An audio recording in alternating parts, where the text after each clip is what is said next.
Salut les amis, c'est PKLN, j'espère que vous avez la forme. On se retrouve pour une analyse hebdo du Bitcoin. Donc on va voir un petit peu ce qu'on avait vu la dernière fois, ce qu'on avait dit, on attendait un setup de vente, et bien on l'attend toujours. Pour l'instant le marché fait que monter, donc c'est assez incroyable. On va regarder ça d'un peu plus près. Et avant ça, bien sûr, si t'es pas encore abonné, ben, je t'invite à le faire, mettre un petit comme un petit like, ça me fait super plaisir et ça soutient mon taf. Et donc allez, sans plus attendre, le Bitcoin. On avait dit dans cette zone, tac, que oui, de toute façon, on était à l'achat, donc il y avait des petits setups d'achat, je crois, en 15 minutes. Donc il n'y avait pas de raison de prendre des sells du tout. Par contre, on a un gros mouvement là en 4 heures, qui est tout seul pour l'instant. Et ça, c'est quand même extrêmement rare. Enfin, j'ai pas souvenir d'en avoir déjà vu juste un mouvement tout seul comme ça et puis que finalement ça monte. À part sur le BitTensor d'ailleurs, tiens. Ça m'a assez surpris ça d'ailleurs.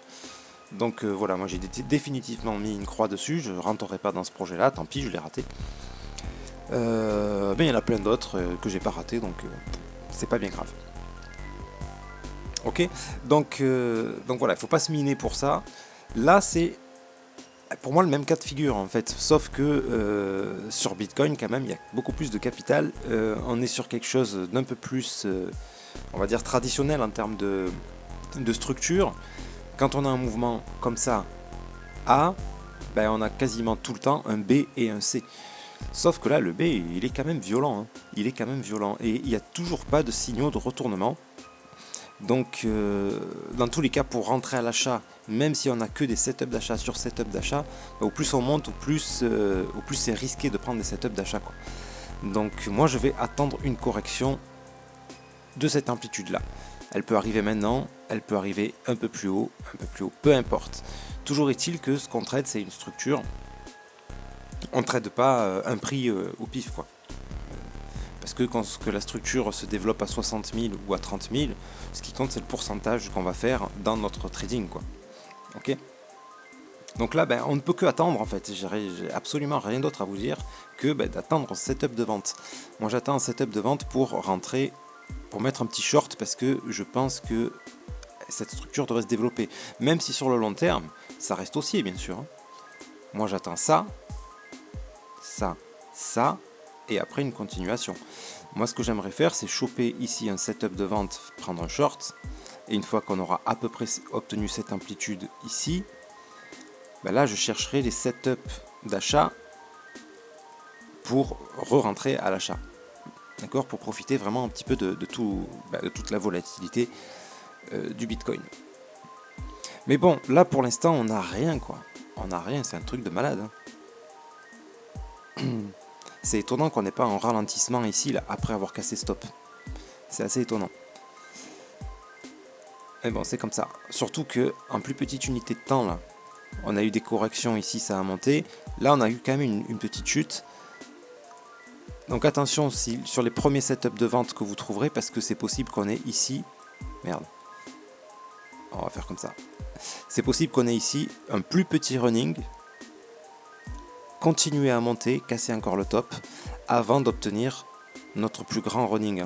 Donc c'est pas parce qu'on va trouver un setup de vente, attention, qu'on va se retrouver tout de suite avec le gros move. Donc faut se méfier de ça.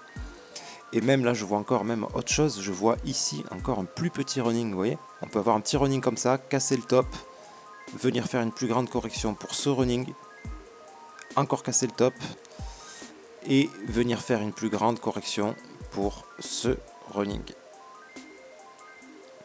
Voilà ce que je vois. Donc dans tous les cas, si j'ai des setups de vente, je vais les prendre, mais par contre me protéger tout de suite, parce que vous voyez, il y a plein de petites structures internes qui peuvent d'abord se valider, et donc nous sortir d'un trade avant de venir chuter. Voilà pour ça. Sinon, j'ai rien d'autre à dire hein, sur Bitcoin là. Comme d'habitude, hein, on suit la structure. Moi, perso, là, les setups d'achat, par contre, je les prends plus, hein, parce que là, ça a trop pump. Moi, j'attends vraiment une correction. Et là, les setups d'achat, il y en a un qui finira par s'invalider. Et j'ai pas envie d'être dans celui-là. Et donc, au plus on monte, au plus on est proche de celui qui va s'invalider et qui va nous donner, au contraire, un setup de vente. Donc voilà, moi, j'attends. Perso, là, c'est ce qu'il y a de mieux à faire, je pense. Qu'est-ce que je suis toujours dans le trade d'injective, pareil injective, mais j'attends de la hausse pour ce gros flag là, j'attends de la hausse jusqu'ici. Donc voilà, et je voulais vous toucher un petit mot là sur la plateforme Drift, donc où j'étais en train de tester, de l'apprendre un petit peu, donc elle est vraiment sympa concernant le trading, et j'avais mis genre 50 balles, et je m'amuse à faire des petits trades, vous voyez, avec des petits montants. Alors c'est pas une bonne idée en fait de faire ça. Pourquoi? Parce que les frais, ils sont exorbitants. Exorbitants. Vous voyez, je suis censé être en positif là. Ben, je suis en négatif parce que j'ai des frais, mais incroyables quoi. J'ai pris le trade, celui-là je l'ai pris quand? Il n'y a pas longtemps. J'ai déjà eu 6 ou 7 dollars de frais quoi. Et c'est un truc de malade. Je l'ai pris là. C'était quand? 9 février, ouais, il y a une semaine quoi. Il y a en une semaine, ouais, voilà, les frais sont gros, donc c'est le trading décentralisé, vous voyez, c'est bien, moi c'est ce que je fais, mais en fait pas avec des petits montants, quoi. Il faut le faire avec des plus gros montants. Là, si vous avez 7 dollars de frais, mais quand vous faites 3%, vous en récupérez 200, ça va. Maintenant, si vous mettez des trades à 50 balles, ça vaut pas le coup, hein. Ça vaut vraiment pas le coup. Ou alors, il faut faire comment ça s'appelle, du scalping, des trades très courts. Là, ça peut valoir le coup. Mais en futur, voilà, si vous tradez des grosses structures, ben, il faut des gros capitaux. Quand je dis des gros capitaux, c'est pas forcément 100 000 balles, hein, mais il faut faire des trades au moins à 1000 balles quoi, pour que ça puisse valoir le coup, quoi, vraiment. Voilà. Donc voilà, c'est pas destiné à tout le monde, je trouve.